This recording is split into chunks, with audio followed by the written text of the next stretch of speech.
In this section of the course, we're going to be covering malware. So what exactly is malware? Well, malware is a shorthand way of talking about malicious software. Malware is really any software that is designed to infiltrate a computer system and possibly damage it without the user's knowledge or consent. When I think of malware, I like to think about it as a broad category of software code that includes a lot of bad things that are out there on the internet that can harm our computers. Things like viruses, worms, trojans, ransomware, spyware, rootkits, spam, and much more. But for the malware to infect your system, it needs to be able to create a threat vector and an attack vector. Now, a threat vector is a specific method used by an attacker to infiltrate a victim's system.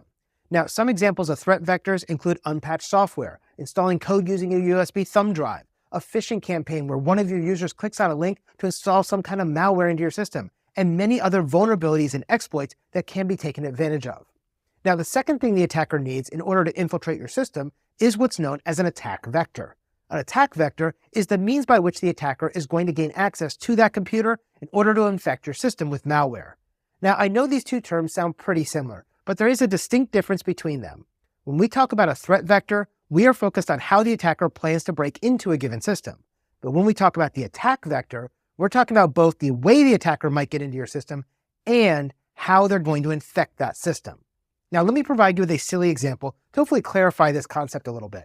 Let's pretend for a moment that your house is going to be our computer, and I have a cupcake and I want to represent that as malware or malicious software, and I want to put that inside of your house or inside of your computer. Now, my job as the attacker is to get my cupcake from my house over to your house and onto your kitchen table. If I can do that, we're going to say that I was successful in my cupcake infiltration attack in this scenario, and I've infected your house with this malware or this cupcake. So your job now as a cybersecurity professional is to stop me from getting that cupcake onto your kitchen table, or in the real world, you want to stop me from infecting your system with malware. Now, the threat vector that I might choose could be to drive right up to your house because maybe your house isn't inside of a gated community with a security guard patrolling the streets. So you have a very unhardened system that might make it easy for me to infiltrate and get into your house. Now, in this example, that unguarded neighborhood would be considered our threat vector. Now, I know I can drive right over your house, but I still need to determine the attack vector that I'm going to use to get inside the house, and that way I can put my cupcake, this malware, onto your kitchen table. Now, if I decide that I want to walk up to your front door, pick your lock, and enter your house to place the cupcake on your kitchen table, that entire sequence of actions, from walking to the door, picking the lock, and entering the home, would be considered my attack vector. That's the difference between the threat vector and the attack vector. It's the vulnerabilities that could be exploited and the way that they're actually going to be exploited. Now, let's go back to the world of computers for a moment. Let's pretend that you have an older computer that's running Windows 10 and you haven't bothered installing or downloading the latest security patches because you've just been busy and you haven't had time to. Well, maybe it's been a really long time since you've installed those patches. It's been 3 months or 6 months or 12 months. And now you have a computer that is missing a critical security patch like the MS17-010 security patch from Microsoft that came out all the way back in 2017 to patch the Eternal Blue vulnerability. Now, this unpatched vulnerability represents a threat vector, but I still don't have an attack vector quite yet. Now, as an attacker, my goal is to infect as many systems as possible using this vulnerability. That way, I can gain access to all of them. So I'm going to sit here all day scanning the internet and trying to identify any unpatched computers that are online. And once I do that, I can then attack that system because that missing security patch is going to be vulnerable for that system. And I already have a known exploit that I can play against your system to be able to break in because the file and printer services that operate over the SMB protocol are vulnerable on your system because you're missing that security patch. Now, once I find this vulnerable computer, I can run this exploit to gain access to the vulnerable machine and install some kind of malware on it. This entire series of events I just talked about can now be referred simply as my attack vector. This attack vector is the exact same one that was used widely by the WannaCry ransomware to wreak havoc across the internet.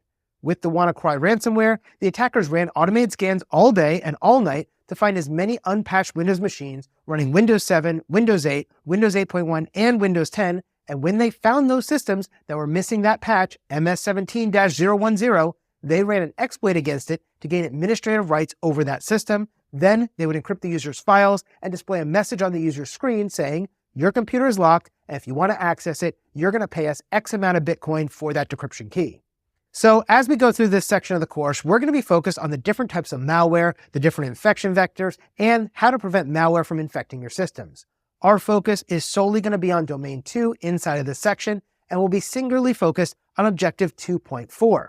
Now, Objective 2.4 states that given a scenario, you must be able to analyze indicators of malicious activity, and then it goes on to list all the different types of malware attacks that you need to know for the exam. First, we're going to be covering viruses. A computer virus is a malicious software that attaches itself to a clean file and spreads throughout a computer system, often corrupting or damaging the host files in the process. Next, we'll discuss worms. Now, worms are standalone pieces of malware that replicate themselves and spread to other computers that often exploit software vulnerabilities to propagate themselves across a network. Then, we'll talk about Trojans. Trojans are malicious programs that disguise themselves as legitimate software, but when they're executed, they grant the attackers unauthorized access to the victim system. After that, we'll look at how easy it is to create a virus to infect a system and how an attack can be remotely controlled with a computer by using a remote access Trojan known as a RAT. Next, we're going to be looking at ransomware. Now, ransomware is a type of malware that encrypts the user's data and holds it hostage until the ransom is paid to the attacker for that decryption key. After that, we'll talk about the world of zombies and botnets. Zombies are compromised computers that are remotely controlled by attackers and are often used in coordination with other zombies to form a botnet. A botnet is a network of compromised computers that are controlled by an attacker and are often used for distributed denial-of-service attacks, spam distribution, or crypto mining operations. Then, we'll discuss rootkits. And rootkits are malicious tools that hide their presence and activities on a computer, and they often operate at the operating system or below the operating system level to be able to have ongoing privileged access to that system. Next, we'll explore backdoors and logic bombs. Backdoors are malicious means of bypassing normal authentication processes in order to gain unauthorized access to a system, which are often going to be implanted by malware or during an attack by a threat actor. Logic bombs, on the other hand, are pieces of embedded code that's placed inside of a legitimate program and can be executing a malicious action whenever a specific condition or trigger occurs. Then, we'll cover keyloggers. Keyloggers are stealthy tools or malware variants that record a user's keystrokes and are often used to capture passwords and other sensitive information on a victimized system. After that, we'll discuss spyware and bloatware. Spyware is software that secretly monitors and gathers user information on a system or its activities and then sends that data to third parties without the user's knowledge or consent. Bloatware, on the other hand, refers to unnecessary or pre-installed software on devices that are often going to be consuming your system resources and space without offering any value to you in return. Next, we'll cover some malware attack techniques and infection vectors.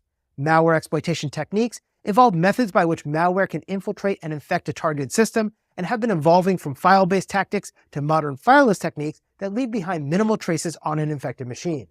These advanced malwares are often going to use multi-stage deployments that leverage your own built-in system tools and various obfuscation techniques to challenge us as cybersecurity professionals as we're attempting to detect and counteract these different types of malware.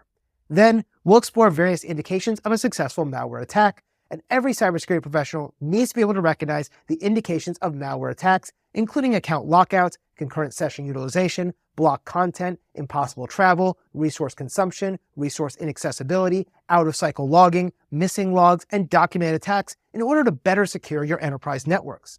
Now, finally, we're going to take a short quiz to see what you learned in this section of the course and review each of those quiz questions fully to ensure you can explain why each answer was right. So, if you're ready, let's get started with our coverage of malware in this section of the course.